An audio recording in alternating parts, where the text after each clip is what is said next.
이번 연도에는 12개월 이렇게 연속으로 좀 수익이 발생을 했거든요. 네네네. 4억 5천 수익이네요. 네네. 9억을 버셨어요. 9억 2천만 원이 이제 실현손익. 오히려 직장 다니고 자영업 하시는 분들이 지금 제가 하고 있는 매매를 꼭 하셔야 된다라고 생각을 합니다. 왜냐면 네이버에서 나는 주식 트레이더다를 검색해 주세요. 간단하게 자기소개 부탁드릴게요. 안녕하세요. 나주다에서 드림로드라는 필명을 쓰고 활동하고 있는 눌림 트레이더입니다. 나주다 스쿨에 이제 강사를 또 맡기도 했습니다. 주식을 좀 배우고 싶으신 왕초보분들 다 이제 이해하시고 따라하실 수 있도록 열심히 최선을 다해서 알려드리도록 하겠습니다. 안녕하세요. 오시는데 힘드셨죠? 지금 바로 시작하는 건가요? 네. 오늘 지금 이제- 시간이 8시 26분인데요. 네네. 뭐 하고 계셨나요? 이제 촬영 준비하고 좀 긴장돼가지고 TV 보고 있었습니다. 원래 지금 이 시간에는 컴퓨터도 안 켜고 그냥 누워서 휴대폰 보고 있는 시간인데 오늘은 촬영 때문에 좀 일어나 있었습니다. 원래는 누워 네. 계시는 거네요. 네네. 8시 한 45분쯤에 컴퓨터를 켭니다. 오늘 몇 시에 일어나셨나요? 오늘 7시에 일어났습니다. 평소에도 7시에 일어나시나요? 평소에는 8시 30분에 알람 켜고 일어났다가 그리고 누워서 미장 한번 체크해주고 요즘엔 넥스트 실시간 조회순위 봐가지고 뭐가 급등하는지 뭐가 급락하는지 그 정도만 좀 체크하다가 8시 45분쯤에 그때 컴퓨터를 켭니다. 평소 하시던 대로 그냥 하시면 되거든요. 네네. 침대로 가시겠어요? 누워서 할까요? 그래 상관없어요. 네네. 이것도 원래 이렇게 정리가 안 돼 있는데 네. 와이프가 꼭 저렇게 하라고 해가지고 평소 모습 그대로 하셔도 네. 상관없습니다. 네. 이거는 뭐죠? 이거 허리 여기 어떤 풀베팅이 마려울 때 요거는 제가 이제 눌림 매매 하면서 의미가 좀 제가 말씀을 드려야 되는데 항상 저는 주식을 살 때 맥스 비중이라는 걸 설정을 하거든요. 얼마까지 사야 되겠다. 근데 그 맥스 비중을 초과했는데 더 사고 싶은 욕구가 들 때가 있는 거예요. 그때 이거 한번 딱 봐주면서 나는 여기까지 사기로 했으니까 더 사지 말자. 이 집으로 이사 오면서 제일 먼저 했던 게 요거 붙여둔 겁니다. 이거 허리베개인데 허리가 안 좋아가지고 이렇게 한 다음에 이렇게 누워가지고 네. 핸드폰으로 이렇게 확인해 줍니다. 아까 말씀드렸던 거. 내가 저 옆에 제가 좀 누워서 네, 괜찮아요. 네. 네. 그냥 이렇게 누워서 봅니다. 뉴스를 그러면 나주다에서 다 확인하시는 거네요? 텔레그램도 다 가입을 해놨고 네. 이것저것 다 보는데 나주다에서 중요한 뉴스만 다 필터링을 해주니까 네. 편하더라고요. 이거 진짜 좋은 것 같아요. 이게 모닝 브리핑. 이것도 한번 이렇게 지니어스진. 네. 아까 전에 봐가지고 좋아요도 미리 눌러놨습니다. 네네. 8시 47분이어서 이제 컴퓨터를 켭니다. 네. 그럼 좀 보시다가 혹시 또 침대에 누우실 수도 있나요? 자주 누워있죠. 자주 누워계세요. 컴퓨터가 되게 오래된 것 같거든요. 한 10년 넘은 것 같아요. 10년 넘었어요? 지금 원래 여기다가 게임을 같이 깔아놨었는데 렉이 너무 많이 걸려가지고 삭제를 했습니다. 컴퓨터가 되게 오래됐고 모니터도 27인치 좀 오래된 모니터 같거든요. 네, 맞아요. 이렇게 사용하셔도 매매하시는데 전혀 지장이 없는 거예요. 빠른 매매를 안 하다 보니까 솔직히 컴퓨터로 매수하는 경우도 거의 없어서 요즘엔 좀 답답하기는 한데 잠시만요. 본체에서 소리가 나거든요. 네네. 여기가 제가 이게 다예요? HTS 창이? 이제 여기다가 여기 왼쪽에 그 텔레그램을 좀 켜두거든요. 근데 텔레그램도 좀 오래 걸려서 왜 안 켜지지?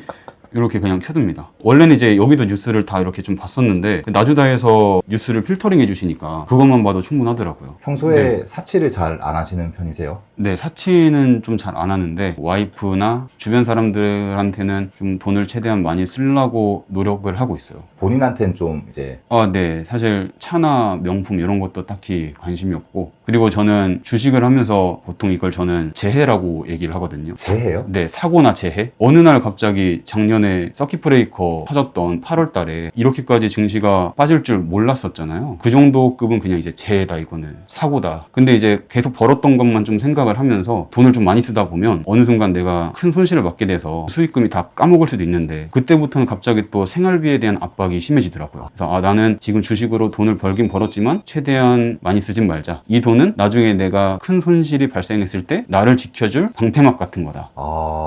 그래서 돈을 좀 벌어도 그 쓸데없는 지출은 크게 하시지 않는 거네요. 네네. 잠시만요. 지금 9시 장 시작됐거든요. 이렇게 계셔도 되는 건가요? 오늘 지수가 올라가는 날이고 네. 제가 설정한 관심 종목이 크게 빠지는 게 아직까지는 좀 없어 보여서 그러니까 이것도 그냥 외출할 일이 있다. 이것만 보면 됩니다. 그 말씀은 관심 종목에 들어있는 종목들만 매매를 하시는 거예요? 네, 맞아요. 여기 있는 것만 매매하려고 하고 있고 뭐 딱히 할 일이 없거나 있거나 컴퓨터 앞에 좀 앉아있을 때 검색식 좀 돌려가면서 그때 종목을 또 추가하긴 합니다. 웬만하면 이제 전날 뽑아둔 종목들 위주로. 천일고속이 지금 7% 8% 빠지고 있는데 요 선은 제가 그어둔 선이거든요. 어제 대충 이 가격이 한 30만 7천 원 정도 되는데 그냥 여기다가 30만 7천 원 이렇게 써두고 네. 한 2천만 원 정도만 매수를 좀 걸어둡니다. 그럼 요거를 그리고 이제 아무것도 안 하고 있는 거야. 그러면 이렇게 이제 오늘 매매는 끝이 나는 건가요? 여기서 이제 제가 보유한 종목이 좀 반등이 나온다. 그거 이제 팔고 끝내는 거고, 만약 그것도 없다. 그럼 오늘은 매매가 아예 없는 겁니다. 매도 네. 같은 경우에는 지켜보시면서 반등이 나오면 매도 아. 하시는 거예요? 외출할 일이 있을 때는 네. 매도를 걸어두는 편이고, 지금 이렇게 볼 수 있는 상황이니까 네. 매도는 딱히 안 걸어두는데, 바쁜 일이 있을 때만 좀 걸어두는 편입니다. 에코프로가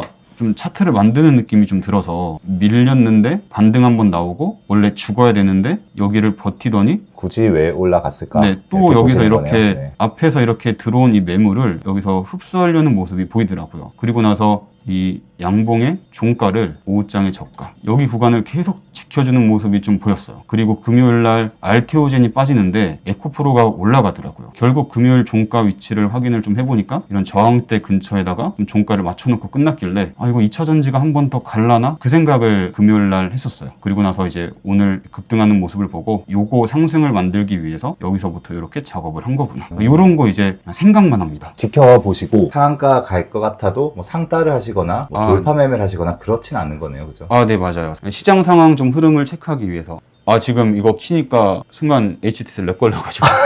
인터넷 창이 4개 켜지니까 컴퓨터가 갑자기 버벅거리거든요. 아, 네네. 그래서 이것도 다 꺼놔야 됩니다. 여기 순간 체결량을 보면 딱 알거든요. 그러니까 이거를. 멈췄다.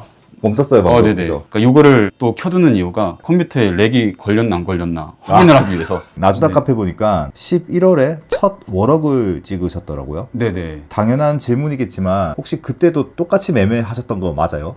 11월 달에는 저희가 사실 10월 달까지 일을 갈고 있었습니다. 왜 그러냐면 6월부터 10월까지 코스피 중심으로 지수가 너무 강기를 보이니까 이제 여기서 첫 조정만 세게 나와주면 여기서는 좀 유동성이 풍부한 시장이니까 반등도 세게 줄 것이다. 제발 한 번만 조정이 나와라. 내가 그동안 관심 종목에 뽑아놨던 종목들 싹 다 매수해줄게. 그 생각으로 계속 일을 갈고 있었는데 계속 지수가 올라가더라고요. 그래서 막 10월달 마지막 주차 때는 매수 같은 것들도 거의 못했고 계속 이제 언제 빠지나 그것만 좀 지켜보고 있었는데 11월달에 깐부회담 그거 끝나고 며칠 뒤에 이제 지수가 좀 빠지더라고요. 내 턴이 왔다. 돌파 턴이 지나고 눌림 턴이 왔다. 내 시대가 왔다. 그때 매매를 되게 적극적으로 한 것 같아요. 매매법은 네. 변함이 없는 거였죠? 네, 저는 11년도 했던 매매나 지금 했던 매매나 맞지. 똑같습니다. 그러면 혹시 11월달 일별로 계좌 한번 좀 보여주실 수 있을까요? 네네. 이게 2025년도고 11월 일별로 한번 좀 보일 수 있을까요? 첫 워럭 하셨던 네.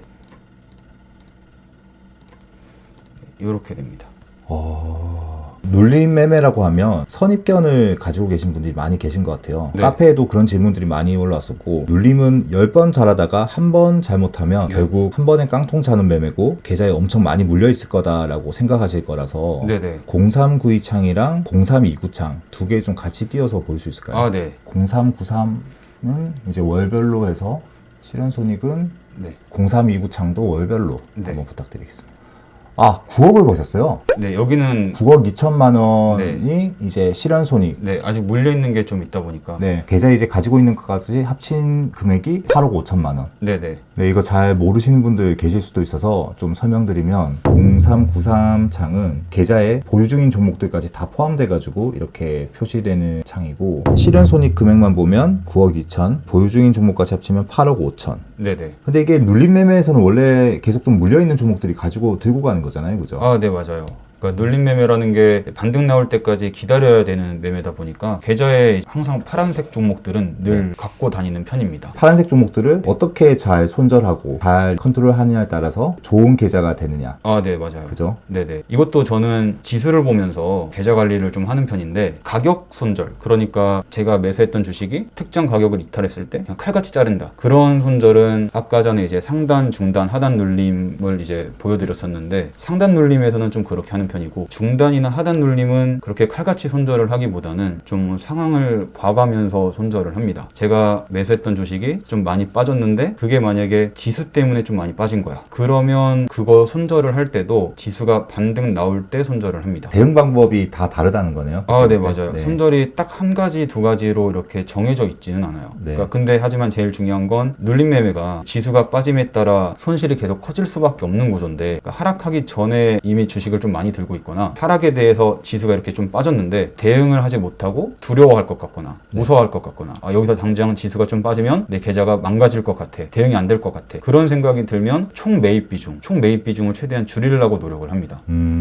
지금은 총 매입 비중을 어느 정도 많이 줄여둔 상태여서, 여기서 이제 지수가 다시 전고점을 뚫고 올라가게 되면 아마 제 종목들도 순환매가 돌면 한 번씩 반등이 나올 거예요. 그럼 저는 매도를 하겠죠. 그럼 자연스럽게 총 매입 비중이 줄어듭니다. 근데 만약에 지수가 이 전저점을 깨고 이렇게 내려오면 당연히 저는 눌림 매매를 해야 되니까 종목 수가 많아지고 비중이 늘어나면서 총 매입 비중이 많아져요. 이렇게 올라갈 것만 생각을 하고 항상 총 매입 비중을 크게 채워두면, 만약에 한번 음봉이 한 개만 나와도 계좌가 크게 망가지거든요. 그쵸. 네.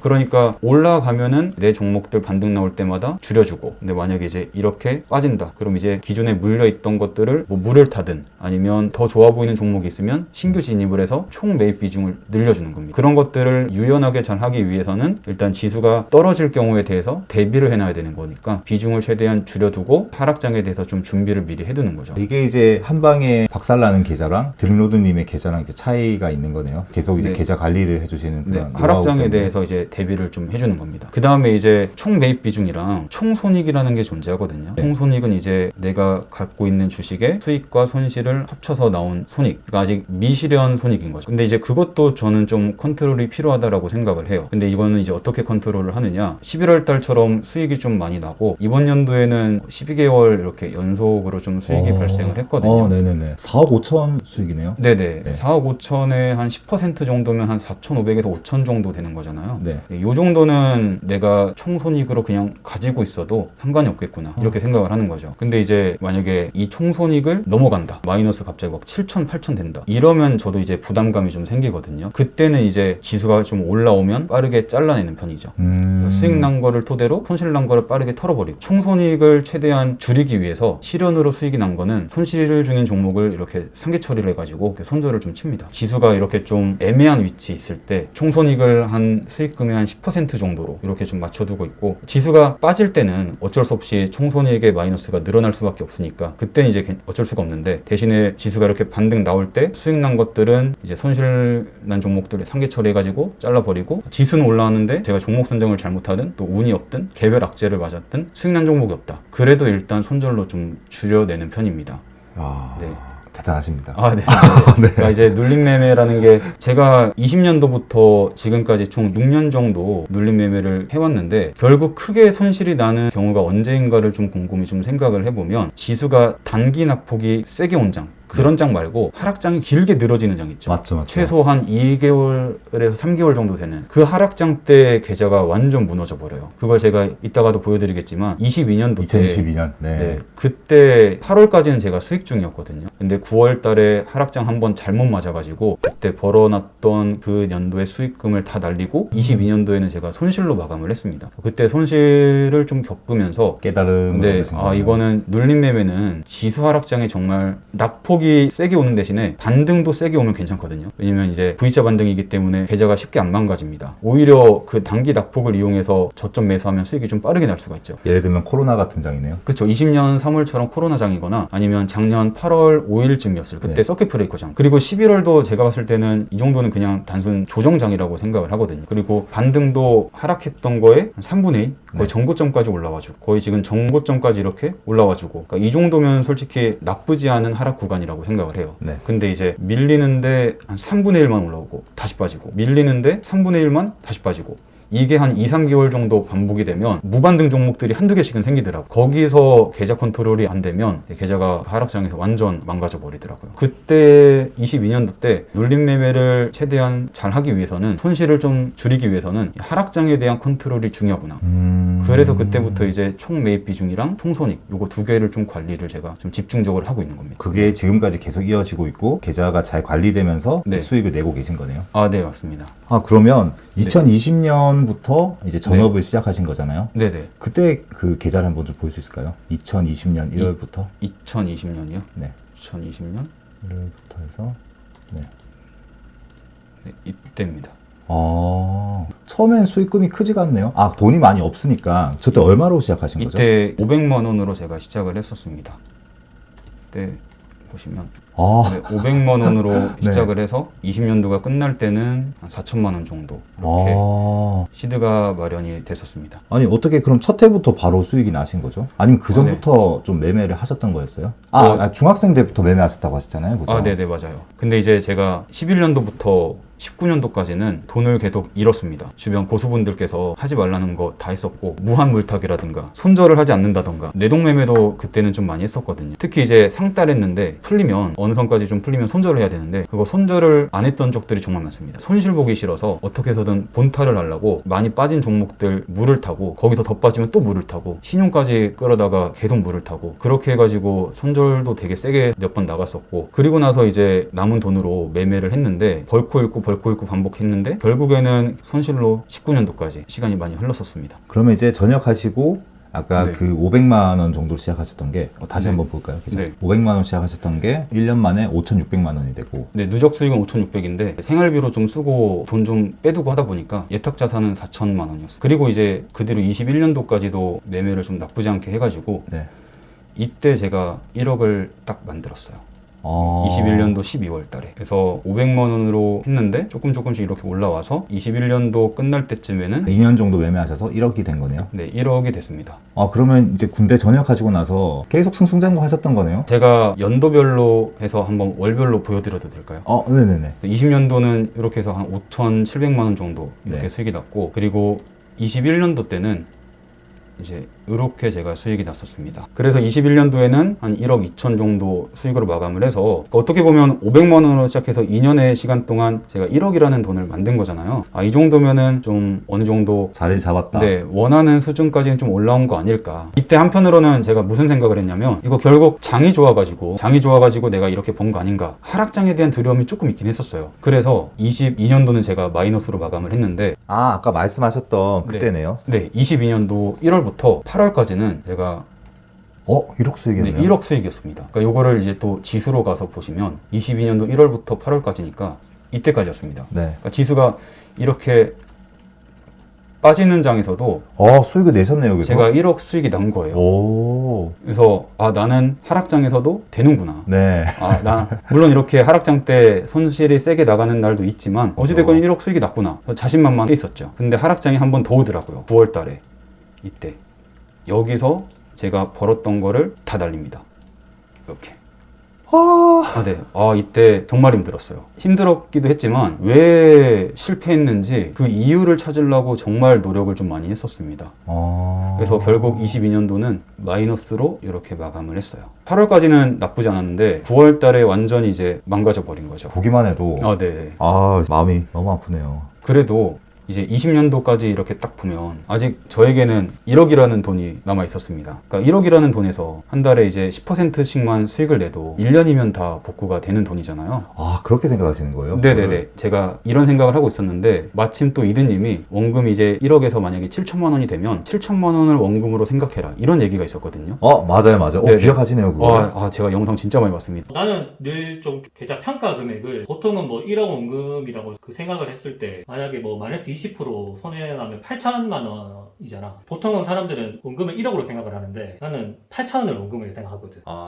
그 손해난 그 상태를 네. 나는 늘 내 원금이라고 생각을 하는 거지. 다르네. 그래서 만약에 뭐 8천이 뭐 올라와서 9천이 되면 보통 사람들은 그래도 10% 손해난 걸로 생각을 하는데 그쵸. 나는 8천에 이게 9천이 됐으니까 오히려 뭐 12% 정도, 10% 정도 수익이 난 걸로 생각을 하지. 비록 22년도 8개월 동안 번 거를 다 날리고 네. 결국 이 연도는 마이너스로 마감을 하긴 했지만 1억이 있었고, 그리고 저는 애초에 500만 원에서부터 올라온 거기 때문에 그때랑 지금이랑 비교하면 지금이 훨씬 더 상황이 나은 거다. 그쵸. 그리고 이 실패한 원인만 내가 찾아내서 해결할 수만 있다면 나는 그 다음번에는 더 잘할 수 있을 것이다. 이렇게 제가 마인드 컨트롤을 했었습니다. 이게 이제 고수분들이 다 똑같이 말씀하시는 거거든요. 크게 손실 맞는 패턴이나 네. 이유를 찾아서 빨리 고쳐야 된다. 네네. 그래야지 이제 계좌가 성장할 수 있다고 말씀하시는데 네. 그래서 왜 여기서 손실이 났고 나는 실패했는지에 네. 대해서 고민을 정말 많이 했고, 네. 여기서 이제 방금 전에 아까 전에 말씀드렸던 지수 관점이 들어갑니다. 네. 제가 이때까지는 22년도 1월부터 8월까지는 지수를 그렇게 신경 쓰진 않았어요. 그러니까 지수가 많이 빠지면 비중이 늘어나고, 그리고 지수가 올라오면 자연스럽게 이제 종목들 반등이 나오니까 네. 비중이 줄어들고, 그 정도는 뭐 이제 당연한 거다라고 생각을 하면서 알고 있었는데, 이 지수가 빠지는 구간에서 계좌 관리를 어떻게 해야 되는지, 그리고 어떤 종목을 우선적으로 봐야 되는지 그거를 전혀 신경을 안 썼었습니다. 근데 이제 이 9월달 하락장을 딱 겪고 나서 지수를 정말 신경 써야 되겠구나. 지수의 위치에 따라서 내 전략이 달라져야 되는구나. 만약에 그 다음번에 하락장이 또 오게 된다면 나는 그때는 좀 더 잘할 수 있지 않을까. 그렇게 생각을 하고 22년도가 끝났습니다. 제가 23년도에는 이때도 장이 좋았다가 이제 결국에는 좀 나빠져서 끝났던 때였거든요. 이때는 연속 수익으로 제가 마감을 합니다. 그러니까 2억 5천으로 마감을 하는데, 연속 수익으로 마감을 했다, 이게 중요한 게 아니라 23년도에도 하락장이 한 번 있었거든요. 근데 이때도 꽤 많이 빠졌던 장이었어요. 네. 그러니까 이때 하락장에서 제가 왜 실패했는지 그 원인을 찾아서 다시는 그거를 반복하지 말아야지 이렇게 다짐을 했고, 그걸 여기서 실천을 했습니다. 실천하시고 네. 그 다음에 다 복구도 하셨네요. 복구 플러스 수익이 난 거네요. 네, 이거 다 복구하고 이때 발생했던 손실도 다 복구를 했었습니다. 한 네. 10개월 정도 걸렸던 것 같아요. 그래서 9월달, 10월달 장이 안 좋았는데 수익으로 이렇게 마감을 제가 했었습니다. 근데 만약에 이때 제가 그 깨달음이 없었다면 이때도 아마 손실이었을 것 같아요. 그렇겠죠. 네네. 네. 깨달음을 얻었다고 하셨더라도 네. 저거 이제 실천으로 이제 행동으로 못 옮기셨다면 네네. 똑같은 손실을 반복하셨을 텐데 딱 마음먹고 고치신 거네요, 그때. 그리고 나서 이제 24년도인데 이때도 장이 안 좋았거든요. 네. 이때도 한 20% 빠진 장이었습니다. 네. 이때도 힘들었는데 결국에는 수익으로 마감을 했어요, 제가. 2024년도가 눌림하시는 분들한테는 엄청 안 좋았다고 제가 알고 있거든요. 네. 그래서 연속 수익은 당연히 아니고 중간중간 손실도 있었고 손절도 좀 세게 나갔었는데, 다행히도 이때 수익으로 제가 마감을 했습니다. 네네네. 누적도 제가 수익으로 마감을 했었을 거예요. 이때는 신성델타테크라는 종목이 있었거든요. 네네. 그거 낙주 잡다가 너무 많이 빠져서 제가 손절해가지고 이때 2월달은 마이너스로 마감을 했고, 7월달은 이때 지수 때문에 제가 손절을 좀 했던 것 같아요. 이때 지수가 계속 빠지는 분위기였어서. 그리고 이제 11월 달에는 이때는 마이너스 8천만 원 정도 제가 손절을 했는데, 물론 힘들긴 힘들었지만 크게 걱정하진 않았어요. 왜냐면 이때 11월 달이 이 지수가 많이 빠진 자리였거든요. 지수가 빠진 자리이기 때문에 지수만 올라와주면 이거는 다 복구가 된다. 그러니까 오히려 지수가 안 빠져 있는데 손실이 나면 저는 그걸 좀 막막해 하거든요. 손실이 좀 세게 나긴 했지만 그래도 또 그동안 벌어둔 것들도 있었고, 벌어둔 것들을 담보로 일단 손절을 치고, 지수가 좀 많이 빠져 있으니까 지수가 반등 나올 때 같이 반등 나올 수 있는 종목들을 매수를 하자. 매수해가지고 그 뒤로 한 3개월 정도 지수 반등이 이렇게 나왔어요. 네. 이렇게. 그래서 이거를 한 3개월 정도 시간이 걸렸는데 이렇게 복구를 다 했습니다. 지수가 올라오는 과정에서. 이게 이제 이번 연도고, 그래서 요거를 다시 20년도부터 이번 달까지 하면 이렇게 되는 겁니다. 그러니까 만약에 잘 봤습니다. 네, 22년도에 이 손실이 없었다면 아마 저는 작년에 이미 맞았을 거예요. 그리고 23년도에도 이때도 아마 맞았을 거예요. 이때 깨달은 것들 덕분에 이때는 수익으로 마감할 수 있었고, 작년도 물론 11월 달에 손절을 세게 하긴 했지만 그래도 결과적으로 수익으로 마감했으니까. 그래서 사람은 누구에게나 위기가 찾아오지만 결국 그 위기를 극복하는 것이 중요하구나. 네, 그래서 0에서 1을 만드는 것보다 마이너스 1에서 0을 만드는 게 훨씬 더 가치 있는 일이구나. 그렇게 좀 느꼈었습니다. 대단하십니다. 네, 감사합니다. 나주다에 매매 일지를 엄청 많이 올려주시잖아요, 요즘에. 매매 관점에 대한 거는 이제 시청자 분들께서 들어가서 보시면 될 것 같고, 직장 다니면서 네. 그리고 그 자영업 하시는 분들, 네. 그러니까 한마디로 컴퓨터를 계속 못 쳐다보시는 분들도 네. 이 매매를 진짜 할 수 있는 게 맞는지 그걸 좀 궁금해 하실 것 같거든요. 오히려 직장 다니고 자영업 하시는 분들이 지금 제가 하고 있는 매매를 꼭 하셔야 된다라고 생각을 합니다. 왜냐면 저도 코로나 불장 때 음봉 매매도 했었고 양봉 매매도 했었는데 양봉 매매를 하게 되면 일단 밖을 못 나갑니다. 컴퓨터를 무조건 보고 있어야 돼요. 네. 계속 풀장을 뛰다 보니까 이제 1시간 뒤에 서빙 알바를 가야 되는데 이미 세상은 노래져 있더라고요. 피곤해가지고. 근데 이제 눌림 매매만 하게 되니까 컴퓨터를 그렇게 오랫동안 안 쳐다봐도 되고 전날 준비한 종목들만 봐도 되고 시간 날 때마다 휴대폰으로 종종 빠졌나 안 빠졌나 그것만 체크해 주셔도 되고 혹은 이것조차 힘들다 그럼 그냥 걸어두면 되니까 매수도 걸어두고 매도도 걸어두고 그것만 하면 되니까 오히려 직장인 분들이나 자영업 하시는 분들이 오히려 더 눌림 매매를 해야 되지 않을까라고 저는 생각을 하고 있습니다. 예수금이 조금 있어야지 이 매매를 할 수 있는 건가요? 눌림 매매 자체가 예수금이 너무 적으면 종목당 들어가는 비중이 좀 더 적어지다 보니까 네. 답답할 수 있는데 저는 오히려 예수금 적을 때 연순 매매를 많이 해가지고 한 6개월에서 1년 정도 꾸준한 수익을 한번 내보고 내가 지금 하고 있는 매매가 괜찮은 매매구나 할만하구나 그런 자신감이 생길 때가 분명 있을 거예요. 그때 이제 목돈을 가져와서 시드를 더 늘려서 매매를 하는 방향이 더 안정적이지 않을까 이렇게 생각을 하고 있습니다. 그러면 드림로드님도 예전에 500만 원으로 처음 시작하셨잖아요. 네네. 그때 혹시 일을 병행을 하셨었나요? 제가 서빙 알바를 같이 했었었는데 제가 군대 가기 전에는 단순히 이제 시급제의 알바보다는 수학 과외를 하거나 자기소개서 이런 거 첨삭을 해준다든가 이런 게 더 빠르게 돈을 벌 수 있고 많은 돈을 벌 수 있어서 돈을 빨리 버는 데는 이게 더 효과적이겠지만 네. 20년도 때는 군대를 다녀와가지고 다시 수학 공부를 했었어야 됐고 근데 저는 주식에 집중하고 싶었고 물론 과외를 하면은 돈을 빨리 벌 수 있겠지만 어찌됐건 과외를 한다는 건 그 학생이 그 학창 시절의 일부를 저에게 맡기는 건데 저는 지금 주식에 이렇게 집중하고 있고 그 학생의 성적까지도 책임지려고 하면 좀 힘들 것 같다. 그런 네. 책임감을 가지고 과외를 하셨던 거였어요? 네, 그렇죠. 누군가가 저를 믿고 배우려고 하는 것 자체가 그 사람은 정말 간절해가지고 제 수업을 선택한 거일 텐데 그거에다가 이제 책임감 없는 행동을 보여주면 저는 그것도 맞지 않다고 생각을 하거든요. 제가 알려주는 것 때문에 그 사람의 인생이 바뀔 수도 있는 건데 이거를 저는 너무 가볍게 생각하지 않는 게 중요하다고 생각을 해서 과외를 하셔도 충분히 하실 수는 있는 거였잖아요. 그죠? 군대 네네. 다녀오시고 나서도 네네. 그 뭐 2년 동안 머릿속에 있는 게 아예 없어지는 게 아니니까 네네. 근데 단지 이제 좀 더 깊이 있게 공부를 해야지 또 이 네. 사람한테 더 잘 가르쳐 줄 수 있으니 네네. 그런 책임감을 충족시키지 못할 것 같아가지고 서빙 알바를 네. 하신 거예요? 수학 과외를 한다는 것 자체가 그러니까 수학뿐만이 아니라 과외를 한다는 것 자체가 단순히 내가 알고 있는 지식을 전달해 줬다고 해서 그게 끝이 아닙니다. 그 학생의 고민도 들어줘야 되고 그리고 그 학생이 어떤 게 부족한지도 파악을 해줘야 되고 그 학생과 정서적인 교류도 많이 해줘야 돼요. 그럼 나는 이제 그 학생에 대해서 더 다가가야 되고 그 학생에 대해서 더 많은 관심을 가져야 되고 근데 이런 것들은 그 학생에 대한 전폭적인 몰입이 있어야지만 가능한 건데 네. 지금 주식에 이렇게 열심히 몰두하고 있는데 과연 그렇게 할 수 있을까? 좀 힘들 것 같다. 아니 그래서 보통 과외를 하신 분들이 이렇게 책임감을 사명감을 가지고 하시는 건가요? 저는 이제 제가 알고 있는 사실들을 누군가에게 알려주는 거를 되게 좋아합니다. 그걸 좋아할 뿐만이 아니라 그 사람이 내가 알려주는 것들을 토대로 더 좋은 결과를 가져오면 너무 뿌듯하더라고요. 그래서 얼마 전에 나주다에다가도 눌림목 매매하는 사람들이 많아졌으면 좋겠습니다 라고 적어놨는데 카페에다가도 열심히 일지를 올리고 이번에 나주다 강의도 하게 될 텐데 제가 올려드리는 일지와 강의에서 알려드리는 내용들을 토대로 저 덕분에 눌림 매매가 쉬워졌습니다. 눌림 매매를 통해서 드디어 꾸준한 수익이 발생하기 시작했습니다. 네. 저는 이 얘기를 너무 듣고 싶은 거예요. 네. 아니 그러면 기본적으로 이제 네. 이런 마음가짐을 가지고 계시면 성격인 거죠 이게? 네, 맞아요. 그 수학 과외를 했을 때도 솔직히 처음에는 과외가 돈이 좀 되니까 그렇게 이제 과외를 한 건데 막상 해보니까 책임감이 생기고 단순히 수학만 알려주면 되는 게 아니더라고요. 그 학생이 뭘 좋아하고 학교 생활을 어떻게 하고 있고 그리고 어떤 게 고민이고 뭐에 약하고 뭐에 강점인지 이런 것들을 두루두루 알아야지만 그 학생이 등급을 올려줄 수 있더라고요. 그리고 그렇게 해야지만 학생이 제 얘기를 들어요. 그냥 이제 전달만 하게 되면 그 학생도 마음의 문을 닫고 단순 그냥 전달해주고 그거를 듣고 마는 그런 단계로만 끝나는데 지식으로 그냥 전달만 하는 게 끝이 아니다. 지식의 전달밖에 없고 감정의 교류는 전혀 없는 거거든요. 그렇게 되면은 그건 제가 원하는 스타일의 과외도 아니었고 이 학생을 더 좋은 등급으로 끌어올리기 위해서는 이 학생에 대해서 일단 잘 아는 게 중요하다. 가까워져야 되겠다. 그런 마음으로 제가 과외를 했었습니다. 이거를 조금 이어가서 나주다 스쿨 강의로 연결시켜 보자면 나주다 스쿨 강의도 지금 준비 중이신 거 맞나요?